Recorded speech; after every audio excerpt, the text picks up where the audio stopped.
Today I'm gonna teach you how to make the right image size for the international poster Triennial Toyama. Okay, and first we can look at the competition rule. Okay, the digital format 200 300 dots per inch. Okay, so first we go to Photo P. No matter what kind of software you use, okay, we can use the Photo P for the final. Okay, this is the image that I took. Okay, so here first go to image, choose image size. Okay, change the units to millimeter.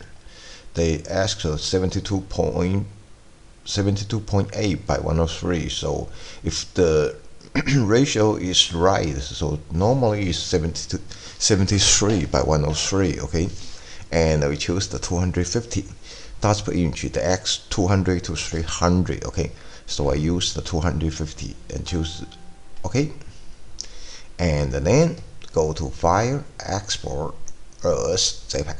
No, hold on. We choose the image, choose image mode, change to CMYK, and File, Export as JPEG. That's it. Pretty easy.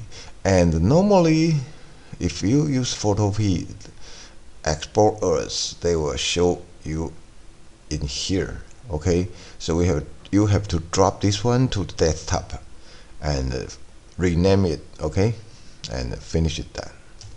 Easy, right?